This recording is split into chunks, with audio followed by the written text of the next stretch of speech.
Bienvenue sur votre chaîne Handicap Radio TV. Aujourd'hui, nous vous emmenons au cœur d'un procès extraordinaire qui s'ouvre à Paris le lundi 15 septembre 2025. 3 femmes, issues de la même famille, comparaissent devant une cour d'assises spécialement composée pour des charges liées à l'organisation État islamique. Les prévenues sont Christine Alain, 67 ans, Mayalène Duhard, 42 ans, et Jennifer Klein, 34 ans, nièce des frères Klein, figure de la propagande djihadiste francophone. Toutes 3 sont accusées, notamment, de conspiration terroriste en lien avec une entreprise criminelle. Elles restent, bien sûr, présumées innocentes. Ouverture et cadre du procès.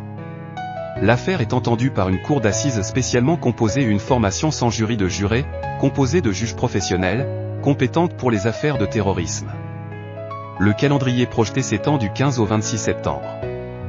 2 prévenus, Christine Alain et Jennifer Klein, font également face à une accusation connexe, défaut de conformité aux obligations envers les mineurs. Qui sont les 3 prévenus? Jennifer Klein, 34, nièce de Fabien et Jean-Michel Klein.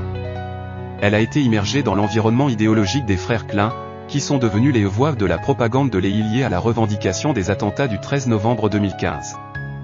Elle est accusée de conspiration terroriste et de ne pas avoir respecté ses obligations envers les mineurs. Christine Alain, 67, belle-mère de Jennifer Klein. Elle est accusée de conspiration terroriste et également ciblée par l'accusation relative aux obligations envers les mineurs. Mayalène Duhard, 42, apparentée par mariage à la famille, également accusée de conspiration terroriste. Les médias régionaux rappellent ses origines en Occitanie et sa radicalisation dans les années 2010.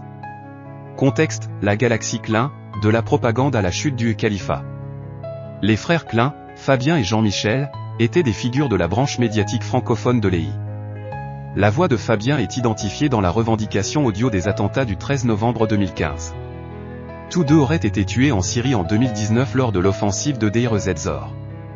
Ce contexte familial et idéologique est central pour comprendre l'affaire actuellement devant le tribunal. Itinéraire syrien et retour en France. Selon les éléments soumis dans le dossier et rapportés par la presse, les 3 femmes auraient rejoint la zone irako-syrienne entre 2014 et 2017.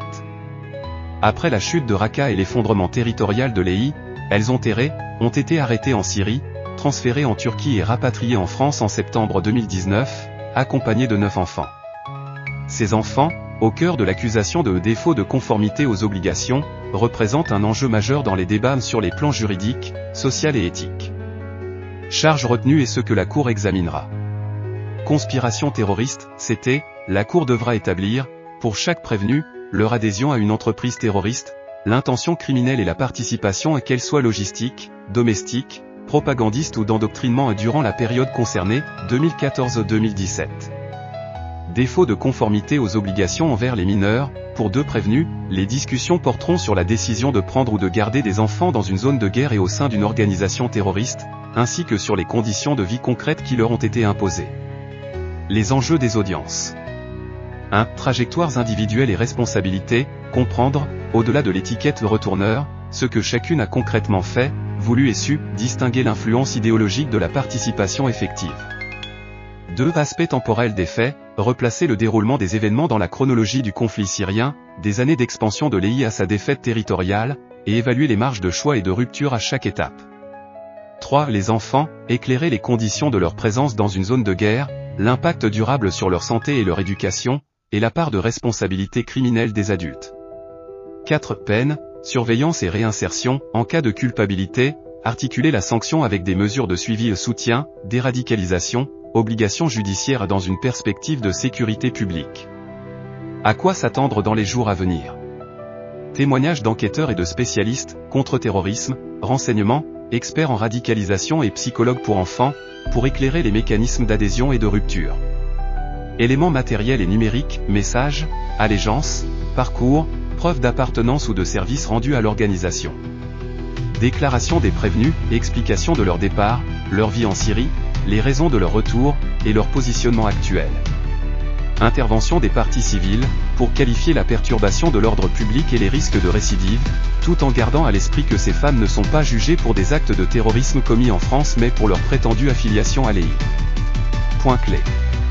15 au 26 septembre 2025, audience à Paris, formation spécialement composée.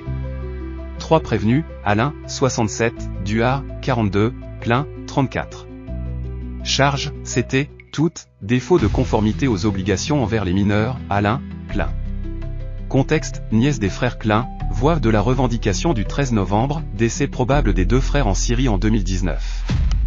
Rapatriement, retour en France en 2019 avec 9 enfants. Ceci conclut cette analyse détaillée. Et c'est ainsi que nous clôturons notre segment d'actualité sur Handicap Radio TV.